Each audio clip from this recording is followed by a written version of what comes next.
Madugo ang ating sitwasyon, well, literally speaking.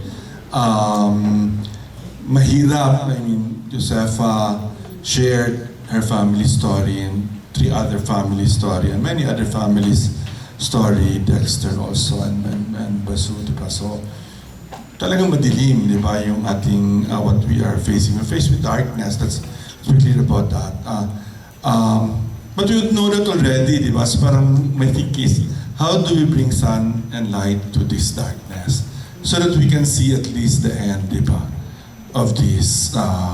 Historically, as Kaloy said, we will be okay, we will triumph. We've seen this naman. You've seen this, the Cordillera peoples have seen this in hundreds of years. But even in recent history, di ba? I actually find it very gratifying that we were asked here, we're both from Mindanao, from the Davao, Jansan area, si Kaloy from the Cagayan de Oro, northern Mindanao area. Find gratifying kasi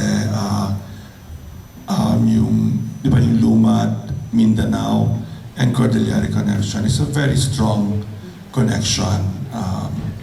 I'm very proud na yung team of lawyers that I headed, kami yung nag-represent across the board ng maraming mga indigenous peoples, including si Windal here, Beverly, in fact, Longit versus Executive Secretary yung aming petition.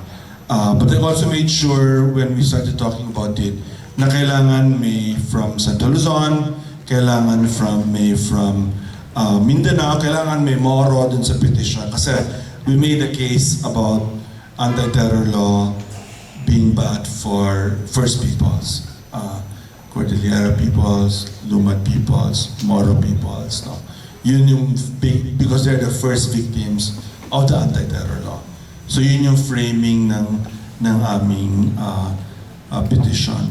And on a personal note, working with Attorney Frank Claverna and his son and the Cordillera lawyers here of Baguio, it's very gratifying for me kasi when I started as a very young person, 15 years old, in the anti-Marcos dictatorship struggle in Mindanao, si Bishop Claver was our bishop in Bukidnon that stood up the most. It was a person from the Cordillera transplanted through the Jesuits, diba, to Bukidnon that actually led the fight for Lumad rights in Mindanao before he was returned back here, as we know, also as a bishop here.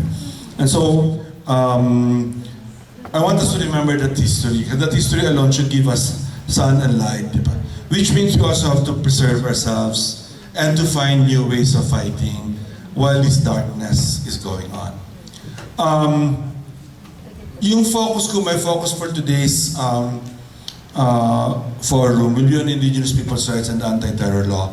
Kaloy gave us the full picture, how the anti-terror developed even from international and then to the national, the history from the anti-subversion law, which we successfully repealed.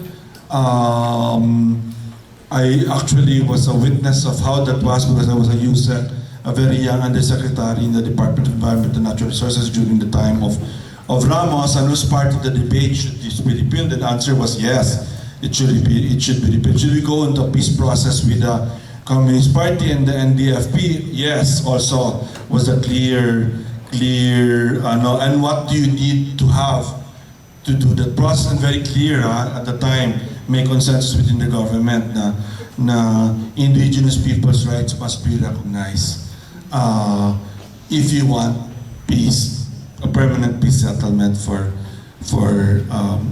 the country. So I'd like to focus on that, and I'd like to focus on three points in my intervention. The first is how exactly are indigenous peoples and indigenous peoples advocates, leaders, mass movements, and of course defenders affected by the anti-terror law. Let's look at that, including the case of the 4 people that have been designated as terrorists. So what's the actual threat? How real is the threat? That's the first thing I'd like us I'd like to share. And some thoughts about you to provoke you also. I mean, you should feel free later on to ask questions and to share your own thoughts about what this is. No? The second point I'd like to make is how do we respond? Legally, of course, we can answer that, but other forms of resistance, di ba? Anong ibang paraan ng pagkikibaka? What are the other forms of resistance that we can have to the anti-terror law while it is still there? No? And to the extent that the anti-FLCAC, the fascist in government, let's call that a spade, di ba? Have the upper hand. How can we respond? And the third point I'd like to make is still about response, but mas future-looking, di ba? Yung, what are the new ways we can continue to chant our struggles? Are there new ways to chant our struggles? Both defensive because of the anti-terror law, but also because it's the calling of the times. No? I'm very glad to have heard, for example, Josefa also being involved in climate justice, no?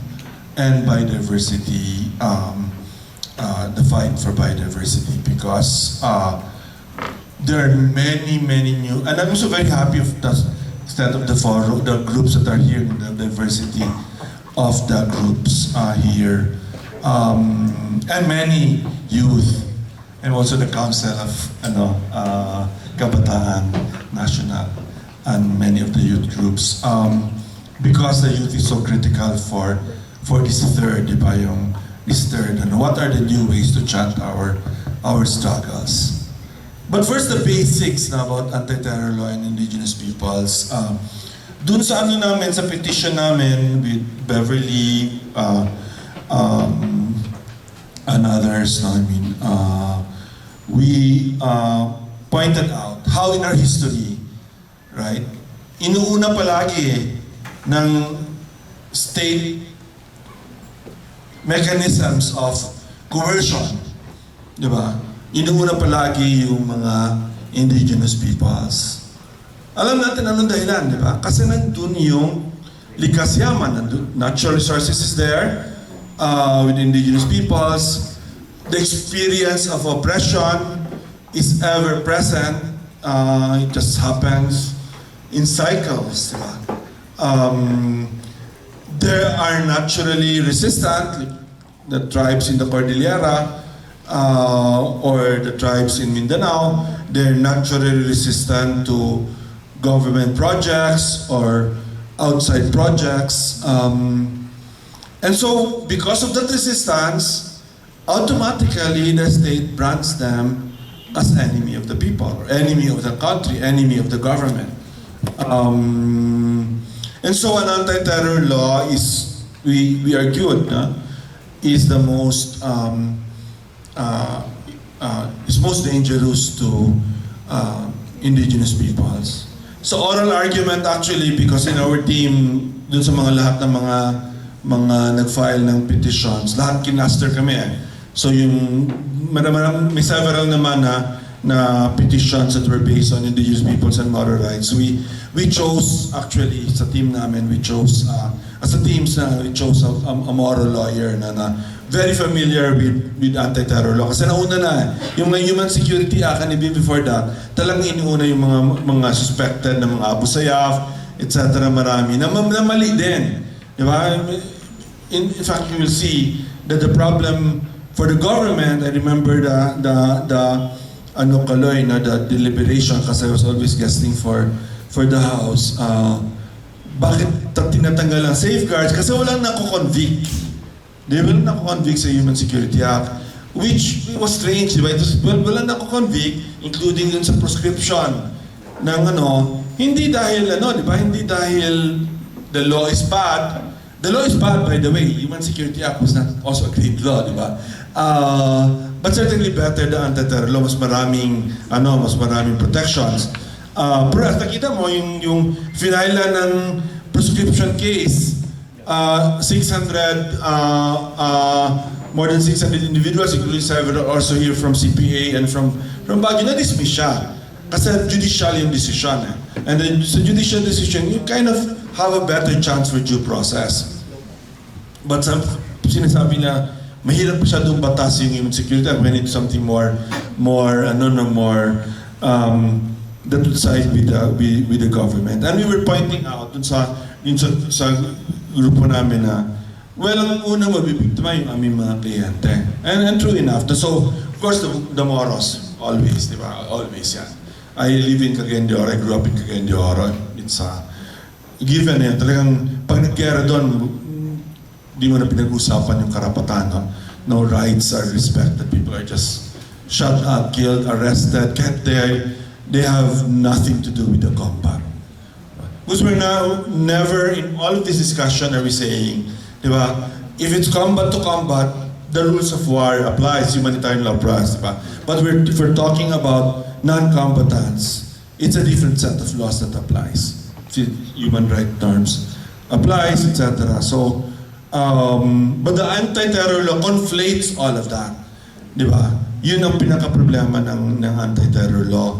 And pinaka makes it most dangerous to indigenous peoples, activists, defenders, mass leaders, because they're at the forefront of that resistance to things like mining, energy projects, diba, dams, as we know here in the Cordillera, even simple things like roads, diba? Kung may resistance na ganon, automatically ka-conflate na yun ngayon, diba? Na una activist, but activist na terrorist din, diba? Ang conflation dito is terrorist. In fact, very important maintindihan natin na maraming kino-conflate sa word na terrorist, na dangerous. One is activist, alam na natin yun. Activists are even, by the way, we won that particular argument in the law. The law kasi, originally, the anti-terror law, as passed, had a section which said na it is not terrorism to express your constitutional rights, di ba? So, okay yan. But, kung may rally, may strike, may mass action that results in violence, in killing, in etc., then that is terrorism. That's the original law. Pero tinanggal yan ng Supreme Court. Sabi ng Supreme Court, hindi pwede yan kasi that is so vague. Diba? So my reading of that was a small victory in the Calleja case. My reading of that, so when we read that was that the Supreme Court actually said terrorism is not, activism is not terrorism. Even when it results in violence. Diba? Kasi nga, masyadong vague yun. In other words, kung may rally kayo, tapos dinisperse yung rally, di ba? Naging violent, di ba? Or may strike, yung labor unions, yung isang labor union, tapos may pumasok na mga esquirol or scabs and tries to enter and disrupt the picket line. There's violence. That cannot be in any circumstance now, after the Supreme Court decision, terrorism. So itong terrorism is activism. We should have won that, di ba?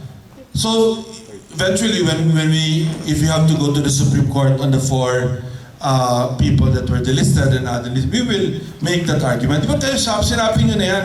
These four activists, that's their history. There's nothing that the government has come up with that tells us that they are doing other things other than being activists, di ba? And didn't the Supreme Court actually say that activism is not terrorism?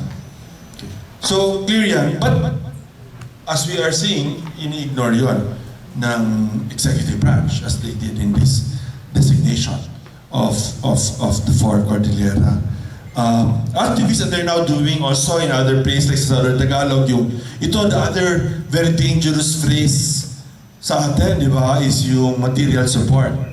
Giving material support to terrorism, di ba? So, ibig sabihin, if you are, di ba, doing humanitarian actions, ibig sabihin, if you are a family member providing sanctuary, di ba, is that material aid? If you're a lawyer, that is giving aid to your clients, di ba? Clear sa akin na hindi yan kasama dun sa material aid, but you have to test that. Unfortunately, kino-conflate din na yan, any kind of material aid, di ba? I think iba yung the way I describe this when I tell people is, iba yun kung, di ba, o maghanda ka ng 100 backpacks, and then sa 100 backpacks, meron kang mga, di ba, may mga bullets ka, may mga ganyan, bibigay mo yan sa isang armed unit, yun na yung material aid, di ba? Pero iba yung kung nagbibigay ka ng 100 food packs to a community that might in fact be an organized community, but after a disaster that you do that. And certainly if you're a family member providing support to your fellow member, or a lawyer providing support, that should not be the case. But they have conflated that. And unfortunately, it will take a while bago ma-clarify yan and maging very clear na hindi pwede siya. Yung isa pang conflation sa anti-terror law is of course with revolutionary. This has to be understood. No? I mean, and actually Justice Leon, who comes from Baguio, has explained that very well. Even in the martial law cases, dun sa case ng Lagman versus Medjaldea, the first martial law case, naulit-ulit siya. Si Justice Leon was the only lawyer that said that hindi pwedeng mag-martial law sa Marawi. Ba't hindi pwedeng mag-martial law sa Marawi? Kasi mga terrorist yun. Ang talagang terrorist yun sa Marawi. Di ba? Those were ISIS. Globally, that's the meaning of terrorism. Ano ba yung sabihin ng terrorism? Indiscriminate, di ba? Firing, using of guns, explosives, di ba? Without even a clear political end, like, di ba? Usually not necessarily ideological, not necessarily iba yun from a revolutionary movement. That's why we're able to actually negotiate with the revolutionary movement kasi may objectives ang revolutionary movement. Di ba? That you can find common cause. Yung sinasabi ni Kaloy na nagkaroon ng progress dun sa Kaiser in the few months na nagne-negotiate sila Duterte. I was actually part of the government Kaiser group, di ba? That helped write many of the Kaiser agreements on the government side. And that was not too far. Instructions sa amin noon was try to look at the NDF position and then find ways na matawid yung position, di ba? And ako, I'm born negotiator ako. Matagal na ako na nag-negotiate both nationally. I've been in every government panel negotiating with the MNLF, MILF, and the NDFP since the Ramos time. In different forms, no? As a panelist, actual negotiator, as a resource person, as a consultant. But I've always done it from the government side. Kasi, well, I've always found that yung government ang mas kailangan ng tulong kaysa yung revolutionary movement. Kasi yung revolutionary movement, alam nila what they need, what they want. Diba? But yung government generally, part yan sa politics, diba? Sa revolutionary movements, that's MNLF, MILF, and NDFP. Diba? They had the same negotiators for like 30 years. Until, of course, well, lately, of course, obviously they have to change since Joma died last December, but Juliet will be, I suppose, from their side, the main advisor.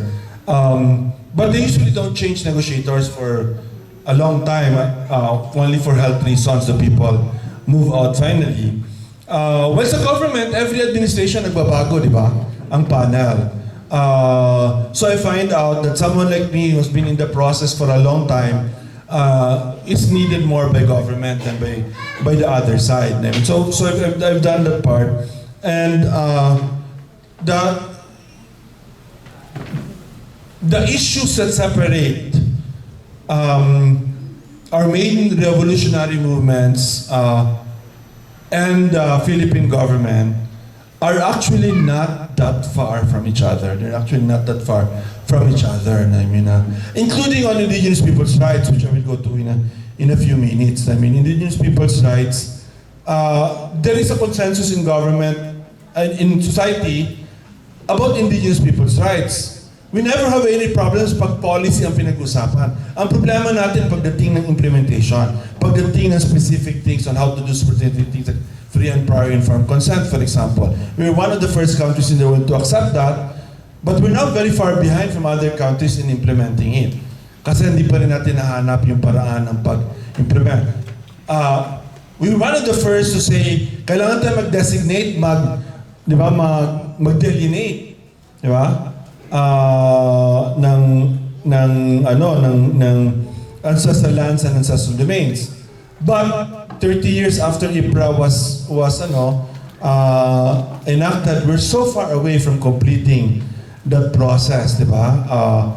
Well, I will tell you others because we gave it to an agency, the NCIP, that didn't have any capacity for delineation. Didn't have any budget also, in fairness, for delineation, when it would have been the most important thing. So having my point is that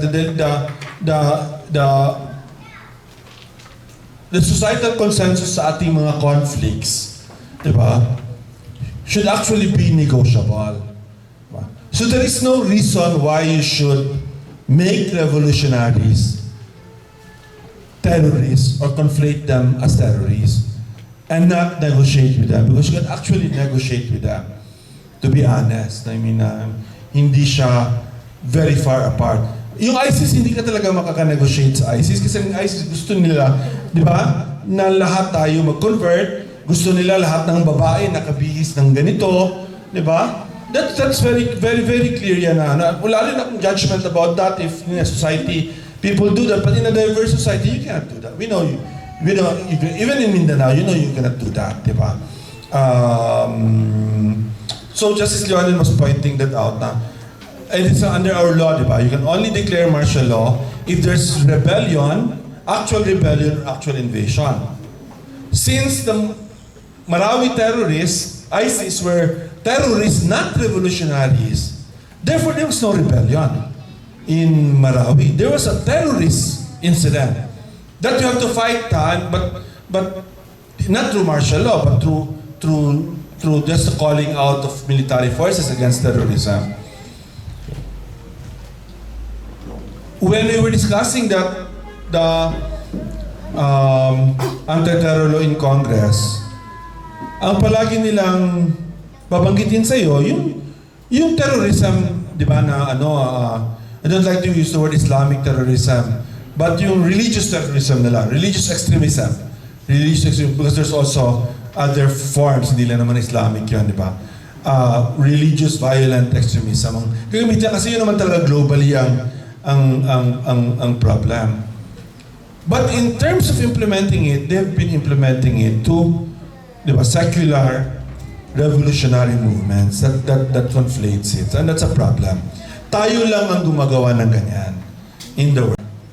So I think that's the reason why the anti-terror law is a law most dangerous for indigenous peoples. I mean, I take it very personally kasi dun sa mga clients ko, may isa na pinatay, si Chad dun sa petition namin. And then there's Windel, di ba? I mean, in fact, how we got into this particular case is that because Windel asked me to be involved and help out, di ba? Knowing that it should be the Baguio and Cordillera lawyers that should be headed. So sabi niya, can you contact Councilor Joe, Attorney Joe, who's known for a long time, Molintas, and Attorney Fran. That was because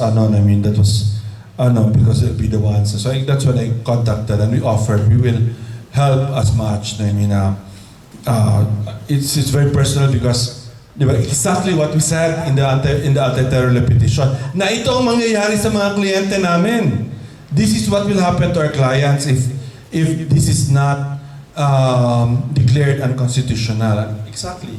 what that is. And since I'm at this point, I also want to say to Josefa that I have long-standing relationships with many of the Carino and Tauli family, and so it's also very personal to me. And I also know Jennifer's daughter because I'm a lawyer of the YS in so this case is very personal to me, and when they asked us to help, we said yes, right away, we will put our resources into this. I'm sure we will win this, but I don't know when. I cannot promise when. Yeah, Fran? I'm sure we will win this. I'm sure. Magdilang anghel lang ako, di ba, i-preserve lang natin sila na, di ba, they're but in a year, 2 years time, may victory symposium tayo dito, and imbitahin niyo ako. At sasabihin ko, 2 years ago, we said this, but 2 years is also unacceptable, di ba? Because of the chilling effect. That's why, that's the second point I want to make now. Ano yung defense natin? And that it will work, and have confidence it will work. But it's not enough, and it will not guarantee you, di ba, even if you win legally now, you win the fight. If you allow us to be chilled, di ba? Which is the intent. May analogy ako dito, I mean, and share ko lang yung aking kasaysayan din sa Baguio City. I'm from Inalay, always been in love with Baguio City and the Cordillera for many reasons. Yung private ones, share ko lang sa iba, pero yung public ones lang. Ang public ones is that college law student pa lang ako sa UP. Nagkakilala kami ni Justice Marvic Leone, taga Baguio si Justice Marvic, di ba?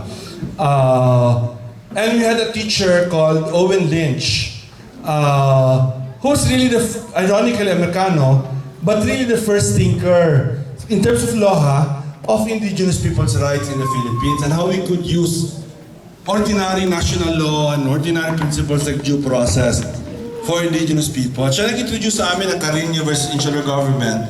Tagal na yun na kaso, but it was forgotten case, di ba?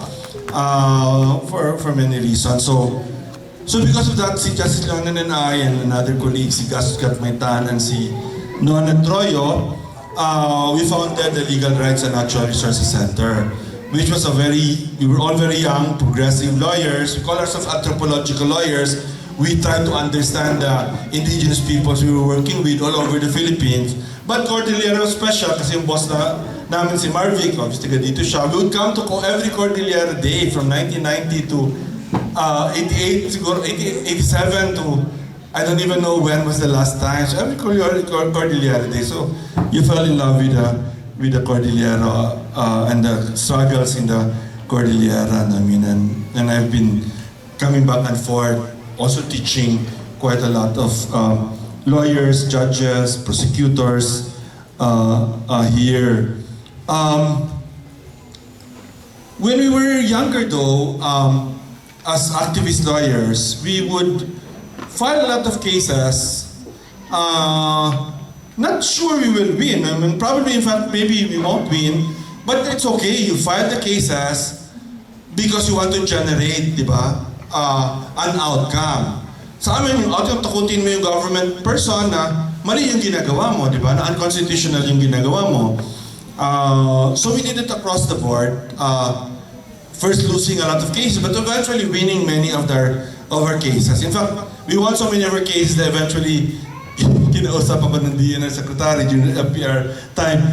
Punta ka nga dito sa amin kasi palagi naman kayo na natatalo sa ninyo, di ba? So, pinapunta ko sa DNR to i-fix daw yung mga para. Hindi naman na para mananalo kami against, mananalo ang DNR against civil society, but para ma-avoid nila yung situation na palagi lang natatalo daw yung DENR, di ba? So, that's when I became DENR Undersecretary.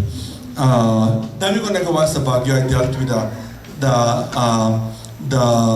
John Hay, EIA. I did mining, many of the mining issues here, etc. Di ba? Hindi ko lang banggitin. But most of it, I did the right thing. I didn't necessarily win everything, but I did the right thing. I'm always proud of that. But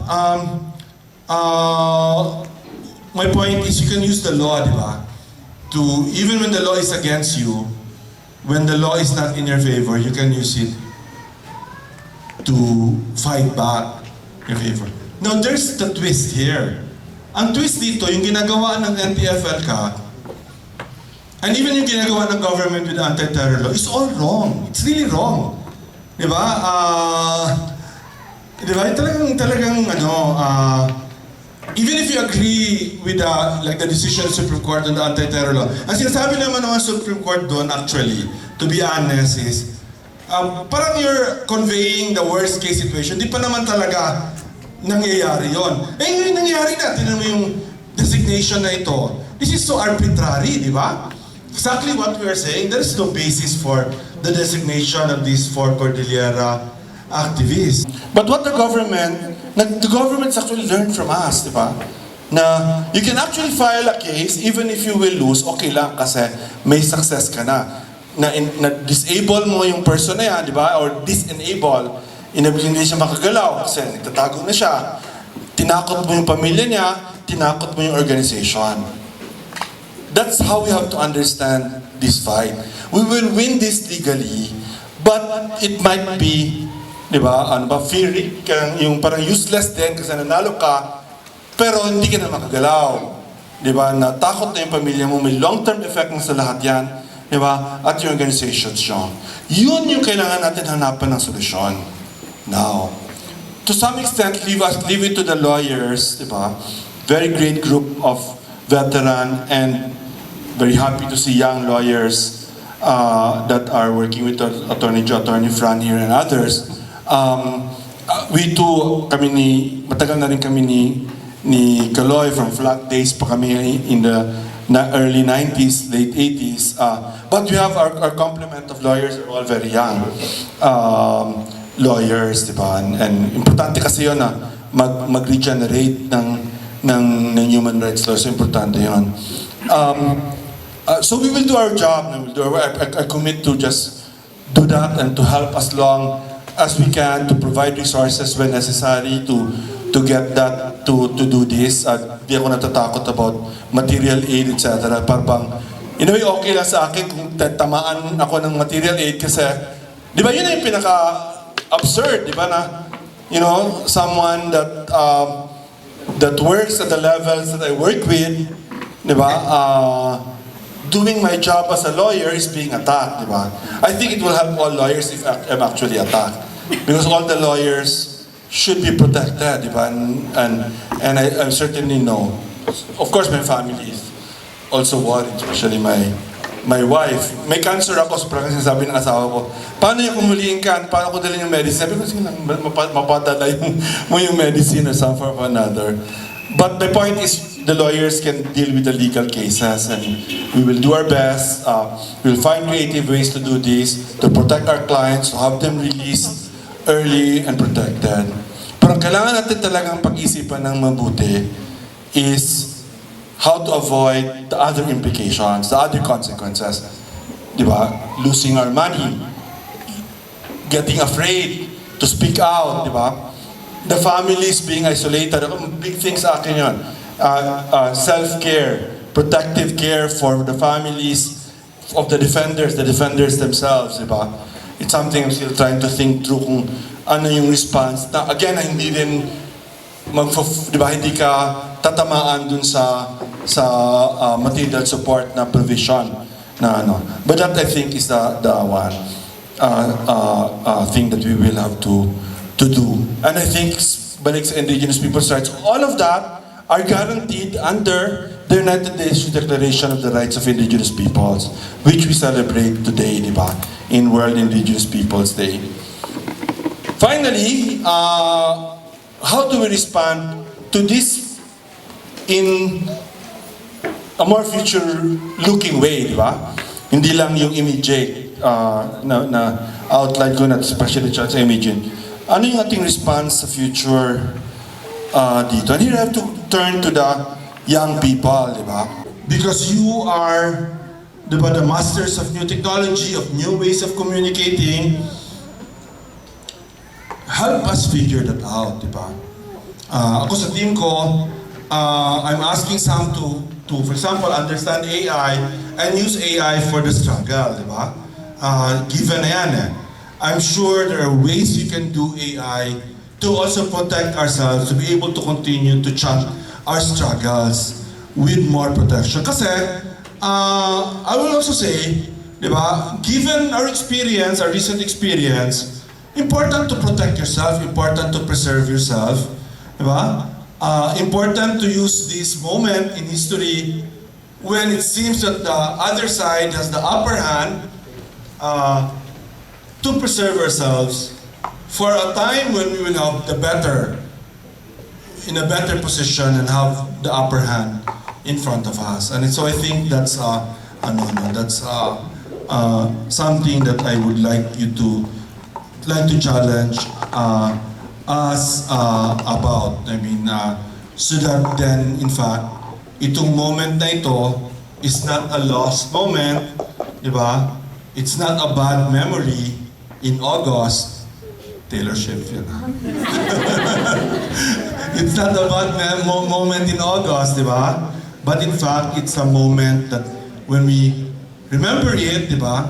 When we celebrate the complete vindication of the activists, hopefully we will be able to find and also have them release Dexter and Bazoo and others, di ba? Then we will remember this time as a time we learned a lot. We were down and out. We were down but not out, and we learned a lot, and we were able, because of that, to now have the upper hand.